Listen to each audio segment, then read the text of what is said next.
Hello, I'm Connie Big Balls Bumbaloni, and this is Questions with Connie, a show where I answer your questions about life's questions. It's like Dear Abby, but without the Abbey, or without the newspaper. It's just me, you, and your questions that you sent in. My lawyers told me that I should mention that I am not a licensed therapist, but I will tell you how to live your life, but only because you've asked. Let's be real.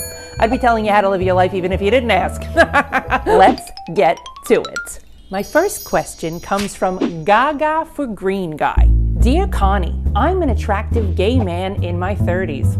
I'm currently in a committed relationship with a man I love. The problem is I'm Italian, he's a vegan. I find so much joy in cooking or going out for a nice meal or indulging in a fine Bordeaux. Oh, he's a classy gay. You want to take me out? I'm happy to indulge anytime. And afterwards, if we go back to your place, just close your eyes. It'll feel the same. I'm sorry, I digress. Where was I? Connie, since you're also Italian, I know you understand how much food and drink are embedded into the fabric of our lives. That is such a beautiful way to put it. Because I just say we're a bunch of gavons who drink too much. It hurts my soul to sit across from him when he's only eating a salad or a side of steamed spinach or, God forbid, a consomme. Who goes out and orders a consomme unless you're sick or old or you have no teeth?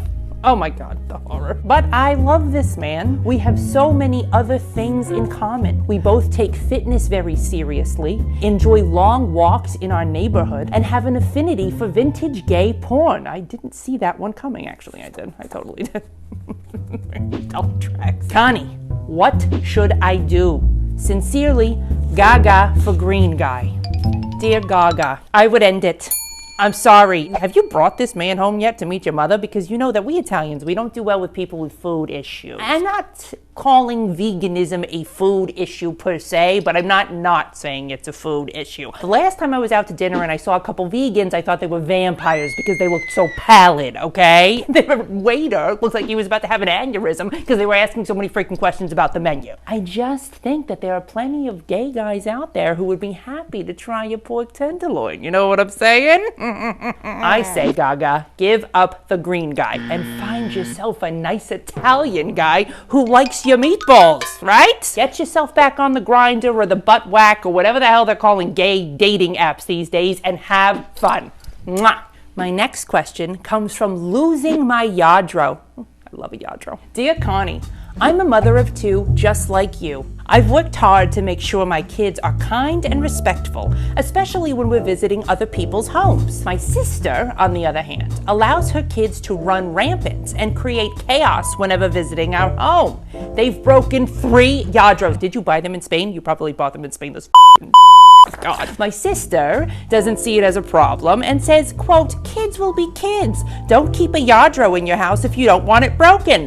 How do I proceed when we have such different parenting styles? If they break another Lladro, I might lose my mind. Sincerely, Losing My Lladro. Dear Lladro, this is a delicate situation, as are many when it comes to parenting children. Anthony and Attilio are angels when we go to somebody else's house because they know that if they're not, they're getting hit with the wooden spoon when we get home. Yeah. Call Mensa, NAFTA, whoever. Yeah, DIFUS, them too, for the child abuse, whatever. I've never actually hit them with the wooden spoon, but it's the threat of it that keeps them in line. Now, you can't hit somebody else's kid with a wooden spoon even if you want to, right? I'm of two minds.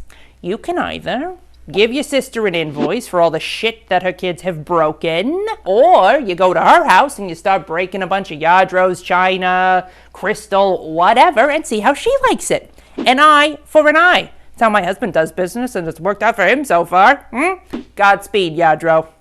My last question comes from Get Me to the Church in COVID Times. Dear Connie, I've been engaged to my fiance for more than 5 years. Don't get me started on why we've been engaged for so long. But I'm no spring chicken, and I've recently given my guy the ultimatum and said shit or get off the pot.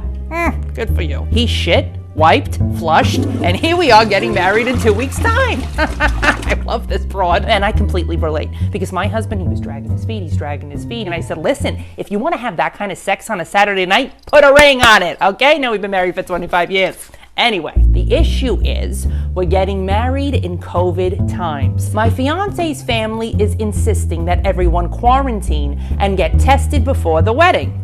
I think that sounds fair. While my family is flat out refusing to take proper precautions, let alone a COVID test, saying it's, quote, invasive, and if they're going to let anyone probe their brain, it's going to be an alien. Well, they sound like a reasonable group of people. Shocking, they're from Florida. Connie, how can I make this wedding happen safely? Sincerely, get me to the church in COVID times.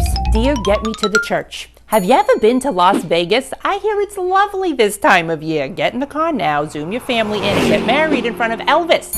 6 feet apart and masked, of course. Honestly, I think you have less of a chance of catching COVID in a Las Vegas casino than if you're sharing cocktails and hors d'oeuvres with your Florida family. You know what I mean? I think Vegas is romantic, and you can always throw a big party later. Bigger question I have is, why did it take this man so long to marry you? 5 years. For what? For what? For what? Huh? He should consider himself lucky that a woman wants to spend the rest of her life with this guy who sounds like a total freaking schmuck, okay? Sorry, sounds like he is. So I'm just asking, do you have another question you might want to submit before you go through with this COVID wedding? Huh?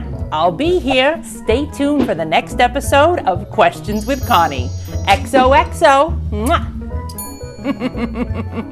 Mwah.